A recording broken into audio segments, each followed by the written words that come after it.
Thank you very much. Thank you for having me. It's a pleasure to be here. Good afternoon, everyone. We just share slide. Okay, great. Can you all hear me well? Yes. Okay, perfect. And can you see my slides? Yes, we can. Okay, great. Okay, so welcome everyone, and thank you for having me, and thank you for joining to listen. I'm joining from Dubai today, and so my name is Hanane Benkhallouk. I am the founder of Sustained Leadership Consultancy and also the creator of Tawazon initiative. I will talk about that and what it means, and the author of a book called Seeds of Change. The Seeds is also leadership framework that I work with.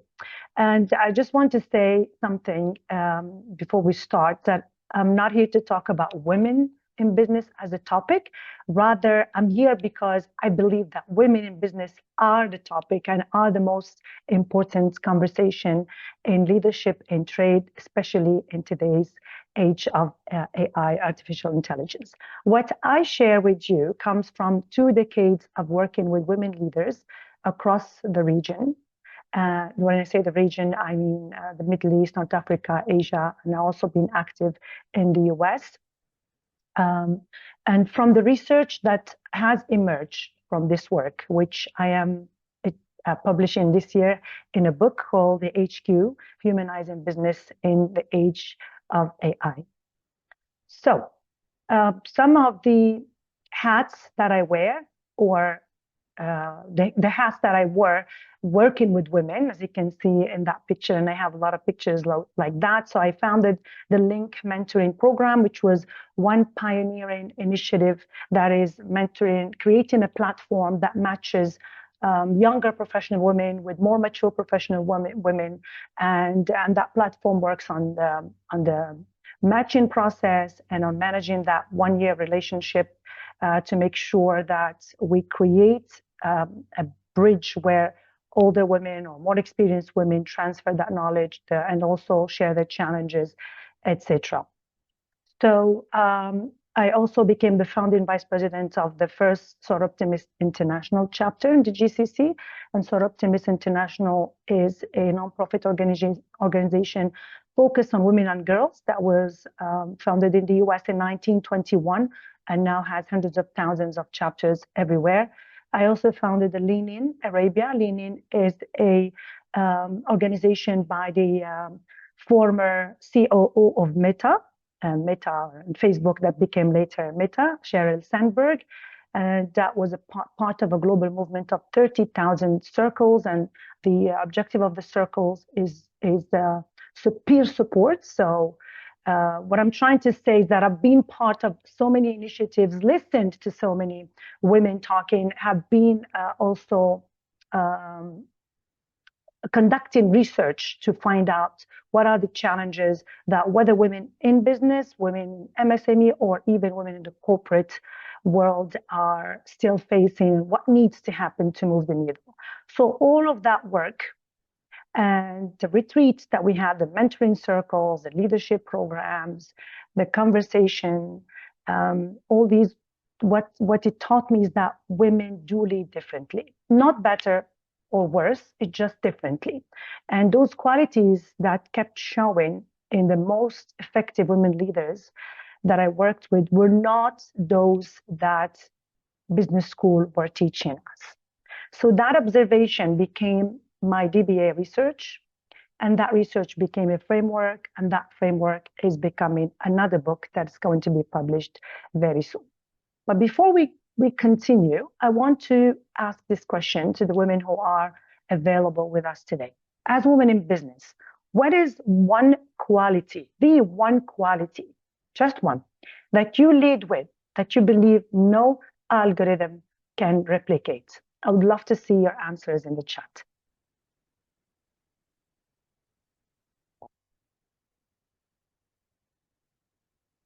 One quality that you lead with and you believe that no algorithm. Nice. Okay, thank you. Actually, the question is for everyone. Thank you, Santosh. Anybody else? So I see empathy, mentorship,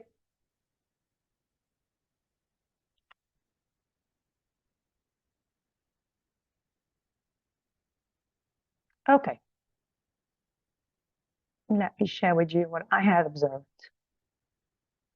So in every mentoring circle, in all those gatherings that we had, like I mentioned before, I felt that the most effective women were leading from something beyond what we know as IQ, which is the intelligence quotient, that later we started talking about the emotional quotient. So they were fully present, even when there were chaos. They trusted their instinct over data when it mattered most, and they led as if the people around them and the planet were watching. So those observations, like I said, have become my research to find out and ask that question. So what remains human? What makes us human leaders, especially in today's world that is becoming more over and overtaken by algorithms? So that question of what is this? What does it, why does it keep showing up? Why is it so consistently connected to women who build businesses that last, who can also build teams that are loyal and communities that manage to grow around them?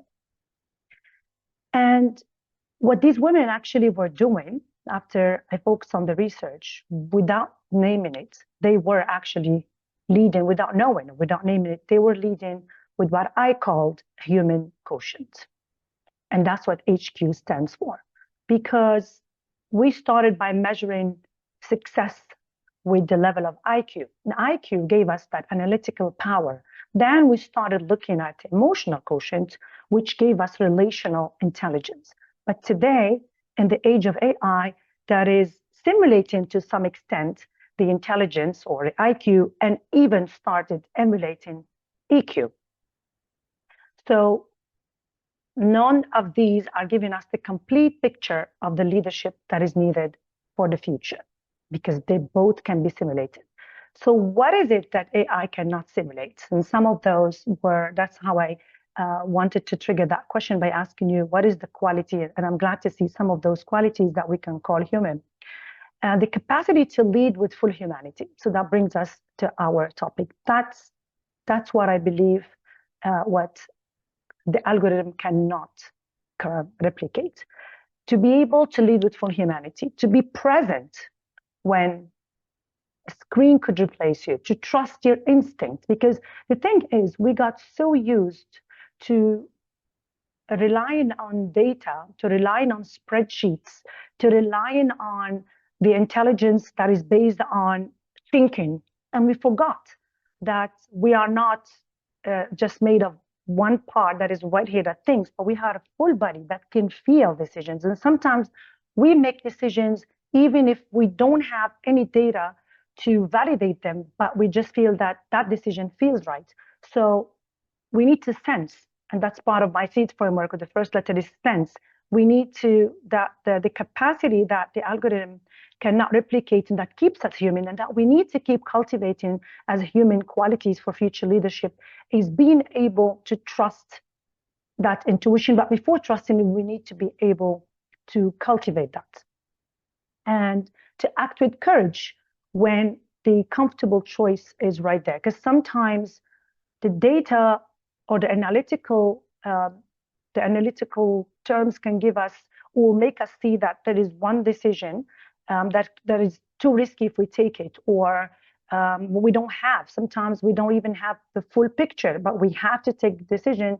Otherwise, communities could be affected, employees could be affected. So we need the courage to make those decisions as well.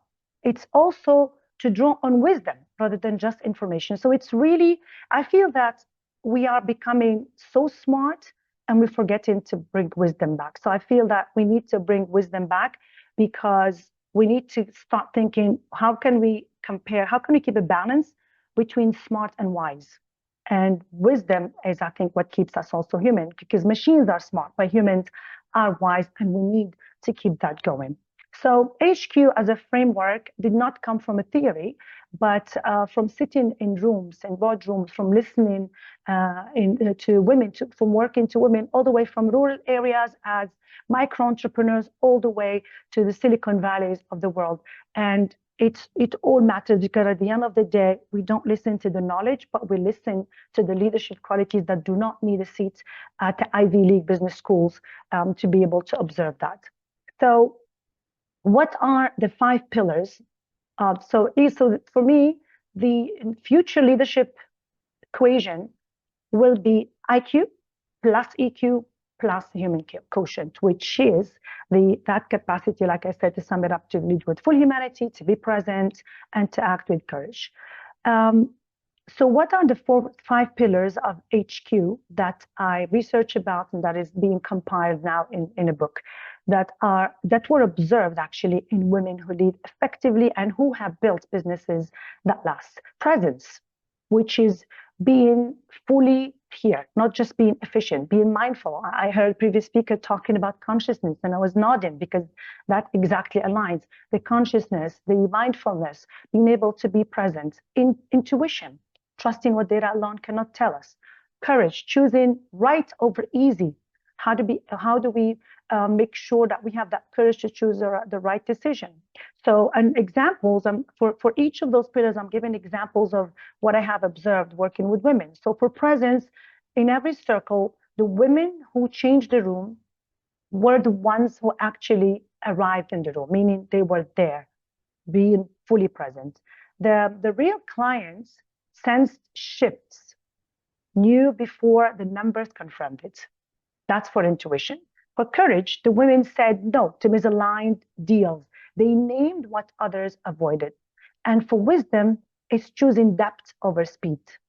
So how this was validated or seen in the rooms where this has been drawn from, that they drew on experience, listening, and on the long view. And finally, stewardship, which is leading as if the future is watching, feeling that we are responsible for the future, that we don't inherit, for example, the planet, but we borrow it from our children. So they held people, planet, and purpose in the same hand. So these are the 5 pillars of the HQ that came from the observations in women, and that are becoming now a whole framework of leadership that need to be taught to the new generation that are planning to also, because I also teach as visiting professor in some schools, including SPJ, Global School of Management, and I'm making sure that the new generation understands that it's not enough to be smart, but that we need to be also wise. Okay, so now let's connect this to our topic of today. Why women in leadership or women in MSME connect to this topic? Let's bring some data. McKinsey Global Institute has shown that advancing women's equality could add $12 trillion to global growth. I think we're all familiar with this data. So, and that's not, we're not talking about gender arguments. This is business. This is an economic argument, and it is built exactly on what we have been discussing. So research consistently has been showing us that women entrepreneurs, they rate relationship building as their primary competitive advantage. And I think we can all agree about that. Not capital, not technology, relationships, networking. That's presence and stewardship in practice that I just talked about among the 5 pillars. We've been doing this all along. We just may not have had a name for it or a structure, but we have all been working this way. Now, remember I mentioned Tawazon in the beginning. Tawazon is just the Arabic word for balance. And balance is, Tawazon is an ecosystem that we work with. It's actually a platform. You can look it up as it's spelled here. And we work with the fact that a balanced world is anchored by 4 main dimensions. A balanced world we cannot just talk about environment without starting by people. So it's actually in this order. And here we linked all the SDGs to each of those dimensions that we work with. So we work with first, any balanced organization or balanced enterprise or balanced country needs to have these dimensions in mind. We have to start with the people, asking the question, are we taking care of the well-being of our people, their dignity and their belonging inside the business. So when we are building a business, that's the frame we need to look at. And with this, we can link it to SDG 1, 3, 5, 8, and 10 and ask those questions. How can we bring the balance to people while thinking about those 5 SDGs? Balanced people who are well, who take care of themselves, who understand their priorities will definitely build balanced workplaces. And what balanced workplaces is where cultures, building business cultures, corporate cultures, where humans actually do their best work, where they are engaged, they're happy, they feel that they belong. They feel that they're not just members, but they are actually humans. And again, that's human centricity, that they are contributing to that organization and that they are valued for who they are. So here comes inclusion, engagement, what else? Kind of in workplaces, where people feel happy. And when they think about Monday, they feel happy to go to work. And here we are linking, again, some of the SDGs, they overlap. But when we talk about workplaces, we are looking at SDG 4, 8, 9, 10, 16. We can even add 5. But for me, 5 is a no-brainer because we cannot build inclusive places without thinking about gender equality. For me, that's a given. And then society. So balanced people will build balanced workplaces, but people who are happy in their workplace understand that they did not come to this world just to thrive on their own. And if they're happy at work, then they will be excited to contribute to the communities that they work with, to the society. So how do we build balanced societies? That's the ripple of our decisions beyond those 4 walls of our organization. Are we really serving the communities that where we have clients, where we have employees?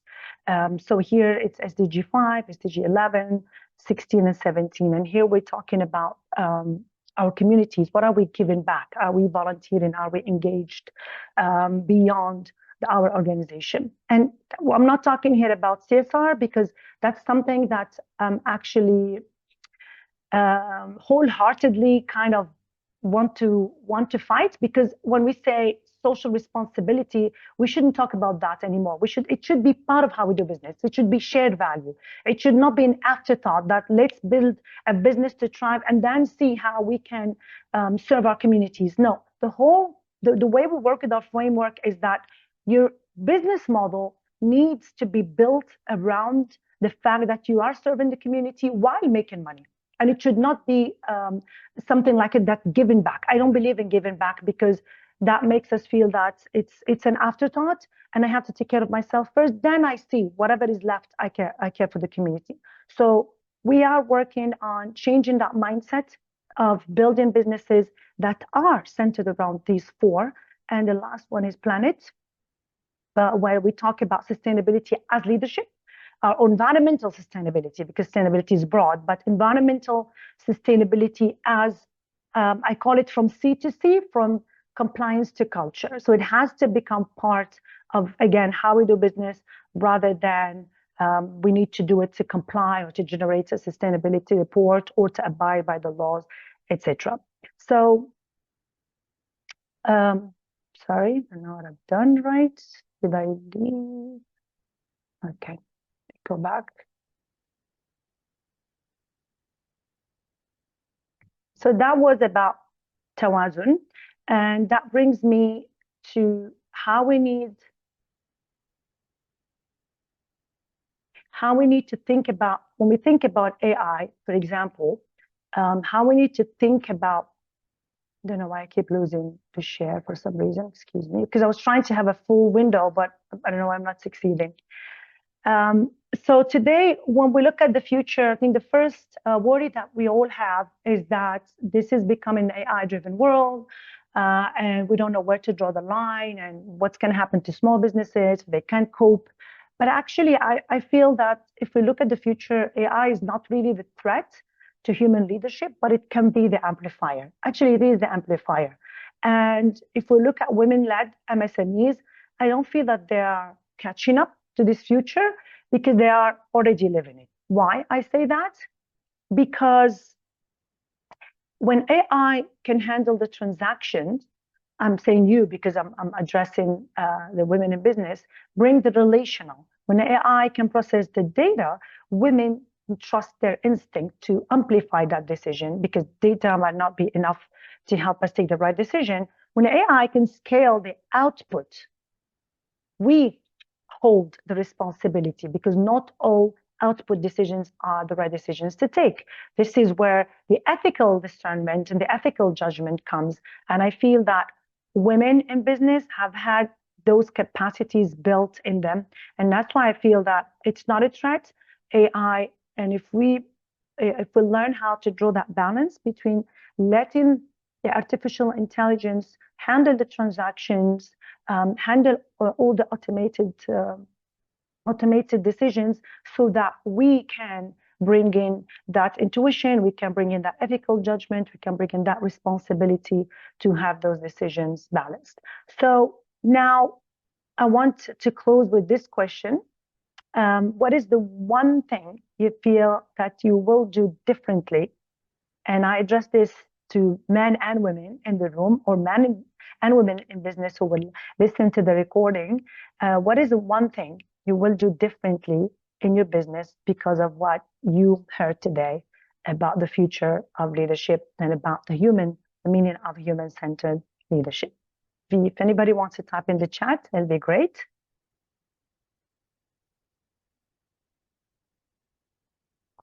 I will read them in a while. And my closing is that let's all confirm and reaffirm that the future of trade, the future of business is human-centered and needs to be human-centered and human-centric. And maybe it's AI augmented, but human-led.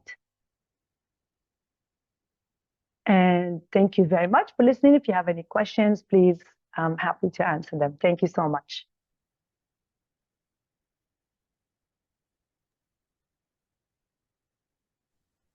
Thank you, Hanane, on your speech on women-led MSMEs. So it's a great to hear.